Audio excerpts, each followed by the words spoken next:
Hi, it's Sherri from A Quilting Life, and I'm here today to share all the details for the finishing of our 2022 block of the month. I've got my finished quilt that I made with my large blocks, and I've also got my finished project with my smaller blocks, and we'll give you a few ideas about both quilts and actually a third option that we have for you. So let's go ahead and get started.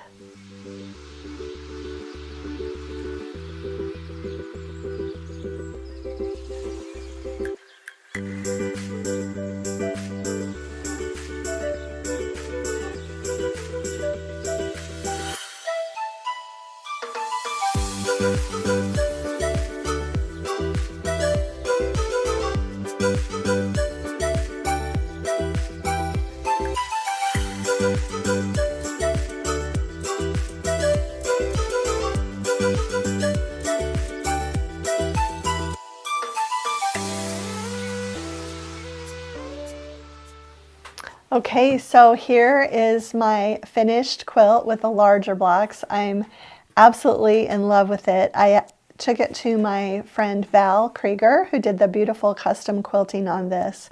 And I love how she did different things in each block, but also kind of kept some of the same elements as well. And just love these little leaves in my churn dash sashing borders. And just the really simple way she just outlined the triangles. Just a few notes on the setting. I hope you like it. I thought it would be really fun to do little 4-patch cornerstones. And I also used a low volume print for my sashing. All of these blocks had a solid fabric on the outer edges, so I thought, oh, we could add some more interest with this low volume sashing. And if you notice the pattern, it has everything in blue, and that was my original thought, was that I was going to, well, actually the pattern will show these as being the coral, but I was originally going to do a blue border on this, but I don't know, when I got right down to it, I just thought this soft coral would be so pretty, and I did the gingham binding on it, and for my backing I used this gray, large gray floral. If you were one of those people that did get kits from me, and or even if you didn't, I do have some extra seashore dry fabrics. They're not listed in my Etsy shop, but I have them available. If you want to send me a message on Etsy, I can set up a special listing for you if there is anything that you need. I wanted to kind of keep a hold of that and not list the rest of it until I knew that anybody that was sewing along with me might have the fabrics that they need. So that's just a quick note on that. Okay, now on the pattern, oh, and let me just give you some of the measurements too. So this large quilt finishes at approximately 51 inches by 65 inches, which is a perfect lap size. And I know I saw lots of people sewing along who were making doubles of all the blocks, so you can make bigger quilts that way. But this one, as pictured, is 51 inches by 65. Now we have a similar setting for the small blocks that is on the pattern that will give you a 31 inch by 38 inch, which is perfect for a nice little wall hanging. But I actually did something different with my smaller blocks. I decided that I needed, you're not going to believe this, but I needed another table runner. And so with my red, white, and blue fabrics. And so what I did was I used the exact same measurements for the sashing on the finishing instructions for the small quilt. So these little, and I put them together in groups of 4 first. So these were cut at 1.5 inches by 6.5. So I cut 12 of those.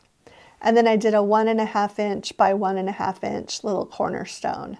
And so I made this block, and then I made this block of 4, and then I made a third block of 4, and then I put them together with 4 1.5 inch sashing pieces here, here, here, and here.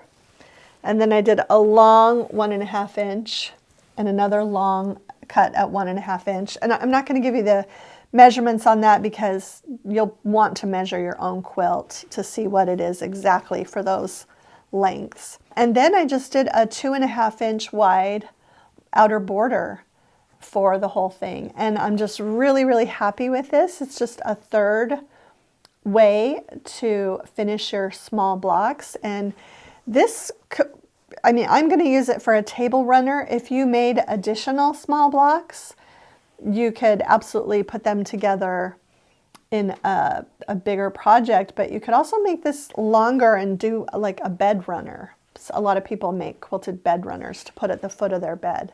So you could do that. Something else you could do is sew your 4 blocks together, and if you made extras, and make a bigger quilt. So anyway, so many options. Let me go ahead and show you the back. I went ahead with this navy cross-hatched print with florals, and just, I mean, it's kind of reversible if I needed, you know, if we were eating dinner and I didn't want anything to spill on this side, I could flip it over and have it this way so that it would protect the front. Just want to say thank you to my friend Vicki, who quilted this for me last minute and got it done the night before we filmed this video so that I would have it to share with you. But super excited about both of these projects and hope you are in love with your project as well, and can't wait to sew along with you next year. We will be starting on the first Monday in January, and I will get fabric requirements with a printable PDF. I know you love those printable PDFs. As soon as I can, I'll get that. I need to do the math, and I'll get that up on the blog in December.